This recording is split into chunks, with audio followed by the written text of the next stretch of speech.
টুনি, ও টুনি, তাড়াতাড়ি সিঙ্গারাগুলো ভেজে ফেলো, সকলে তো এখনো সিঙ্গারা কিনতে চলে আসবে। কি গো? তোমায় না সব কাজেই বেশি তাড়া টুনা। বলি, আমার তো সে খেয়াল আছে নাকি?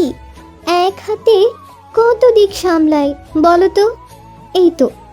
এমনি এমনি কি আর বলছি, ওই দেখো কোকিল এসে গেছে। তাই দাও দেখি আমাকে দুটো সিঙ্গারা, বেশ মচমচে খাস্তা দেখি। একটু অপেক্ষা করো কোকিল ভাই, এই তো টুনি ভাজতে শুরু করেছে। ভাজা হয়ে গেলে তোমাকে আগে দেব। তুমি আজ আমার প্রথম খদ্দের বলে কথা। একটু কেন, যদি আরো বেশি সময় দরকার পড়ে তাও দিতে রাজি আছি। তবুও টোনাটুনির এই বিখ্যাত সিঙ্গারা না খেয়ে কোথাও যাব না। কি যে বলো কোকিল, তুমি একটু বসো। এই যে সিঙ্গারা তৈরি, নাও কোকিল, তোমার সিঙ্গারাটা নাও। গরম আছে, একটু দেখে নাও। এই নাও সিঙ্গারার দাম, কাল আবার আসবো। আজ চলি। দেখেছো তো আমি কেন তোমাকে দ্রুত ভাজতে বলেছিলাম? কোকিল তাই অপেক্ষা করলো। যদি হতো ঈগল, ও তো চোখের পলকে রেগে মেগে চলে যেত। কি করি বলো তো, এত এত সিঙ্গারা বানানো, ডুবো তেলে ভাজা, এইসবে তো সময় লাগে। সব কি আর তাড়াতাড়ি করলে হয় বলো তো? তুই না, আমি বলেছিলাম তো আজ আমার বাড়িতে কিছু মেহমান আসবে, আমার জন্য বেশ কিছু সিঙ্গারা তৈরি করতে। হ্যাঁ ঈগল বোন, এই নাও, আমি সব তৈরি করেই রেখেছি, দেখে নাও। দেখতে হবে না, আমার কত হলো? সব মিলিয়ে ৬২ টাকা হয়, তুমি ৬০ টাকা দাও। আরে কি যে বলো, এই নাও ৬৫ টাকা। তোমরা এত কষ্ট করলে, তোমাদের বকশিস দিলাম। আমি চলি। শালিক ভাই যে, কি খবর তোমার? কেমন চলছে দিনকাল? এই তো যাচ্ছে। তা আমার সিঙ্গারা তৈরি তো? না শালিক ভাই, আজ তোমার জন্য আগিয়ে রেখেছিলাম। এই নাও তোমার সিঙ্গারা। আরে বাহ, এখনো বেশ গরম। এই নাও টাকা। চলি গো, আমার ছেলেটা আমার পথ চেয়ে বসে আছে। সিঙ্গারা না নিয়ে ফিরলে আর রক্ষে নেই। আরে বাহ, এই সিঙ্গারা এত বিক্রি হচ্ছে, সবাই এত সিঙ্গারা প্রেমী, সে তো আমি আগে জানতাম না। কি করি এখন? টুনাটুনি তো এবার বড়লোক হয়ে যাবে। না না, এটা তো কিছুতেই হতে পারে না। আমিও একটা সিঙ্গারার দোকান দেব, তারপর আরে আসুন আসুন, কম দামে সিঙ্গারা খেয়ে যান। আসুন, মজার সিঙ্গারা, টাটকা মচমচে গরম গরম সিঙ্গারা। ওরে বাবা, এত বড় বড় সিঙ্গারা, তার দাম কত? মাত্র 1 টাকা। দাও দাও, আমাকে 10টা সিঙ্গারা দাও। এই নাও দাম। এসব কি হচ্ছে? কাক এটা কি করে করতে পারে? আমাদের দোকানের সামনেই সে দোকান দিল, আবার কম দামে বড় বড় সিঙ্গারা বিক্রি করে সব খদ্দের ভাগিয়ে নিল। এবার কি হবে? আমি শুধু ভাবছি, সবকিছুর এত দাম, কিন্তু ও এত সস্তায় কেন বিক্রি করছে?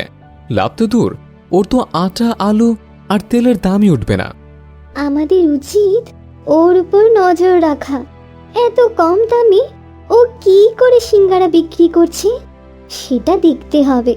ঠিক বলেছ, চলো তো, এখন তো খদ্দের নেই, আমরা বরং গিয়ে দেখি। এটা ও কি করছে? এবার যে সকলে এসব খেয়ে অসুস্থ হয়ে যাবে, এটা তো অন্যায়। সময় এর বিচার করবে টুনি। তুমি আর আমি কি কাকের সাথে পের উঠবো? তার চেয়ে যা হচ্ছে দেখে যাও। তাই বলে অন্যায় দেখিও চুপ করে থাকবো? কয়েকটা দিন যেতে দাও। এখন কিছু বললে ওরা ভাববে আমরা ইচ্ছে করে এসব বলে কাকের বদনাম করছে। যখন কথার কোনো মূল্য থাকে না, তখন চুপ থাকাটাই শ্রেয়। এভাবে তো চলতে পারে না, আমাদের দোকান যে এবার বন্ধ করে দিতে হবে।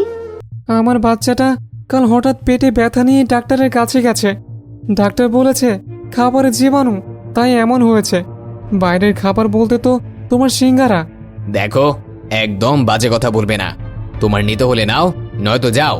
আমার দোকানে বদনাম করতে এসো না।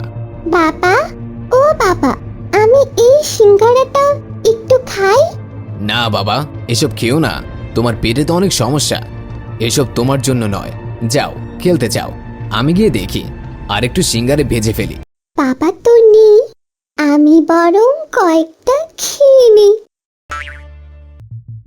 এই কালিয়া কাক, কোথায় গেলি বদমাস? আমাদের পচা খাবার খাওয়ানো? তোর পচা সিঙ্গারা খেয়ে আমার পেটের ব্যামো হয়েছে। আজ তো তোকে মেরেই ফেলবো। একদম আমার দোষ দেবেন না। নিজের পেটের সমস্যা, হাত না ধুয়ে খাবার খায়, আবার আমার বদনাম করতে এসেছে। যান, আমি এখন ব্যস্ত আছি। বাবা, ও বাবা, আমার বড্ড পেট ব্যথা করছে। দেখো না, কটা সিঙ্গারা এখানে ছিল, আমি ওগুলো খেয়ে নিয়েছি। অনেক ব্যথা করছে বাবা। তার মানে তোমার সিঙ্গারাতেই ভেজাল? আজ তো কালিয়াকে মেরে ভর্তা বানিয়ে দেব। আমার বাচ্চাকে মেরে ফেলার ফোন দিই। আমরা আগেই জানতাম সস্তার লোভে পড়ে ওকে তোমরাই প্রশ্রয় দিয়েছো। কাকের একা দোষ নেই। কালিয়া, তোমার ছেলেকে নিয়ে এখনই শিয়াল ডাক্তারের কাছে যাও, ও কষ্ট পাচ্ছে। তুমি জানতে আমাদের আগে কেন বলনি? আগে বললে তো তোমরা বিশ্বাস করতে না, উল্টা আমাদের কথা শোনাতে। অথচ দেখো সত্যিটা কত তাড়াতাড়ি প্রকাশ পেয়ে গেল। শোনো, জেনে যেটা ভালো, দাম তার একটু বেশি হয়। আমাকে ক্ষমা করো টোনাটুনি, তোমাদের ক্ষতি করতে আমি দোকান দিয়েছিলাম, কিন্তু আজ তোমরা আমাকে বাঁচালে। আমি আর কখনো এমন কাজ করব না, আর আজ থেকে আমি দোকান বন্ধ করে দিলাম।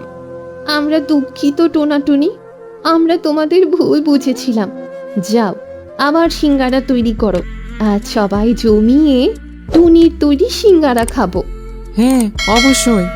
আমি কিন্তু সবার আগে, কারণ এত কিছু ঘটে যাওয়ার পরও আমি কিন্তু নিয়মিত টুনির সিঙ্গারাই খেয়েছি। সব ভালো যার শেষ ভালো তার।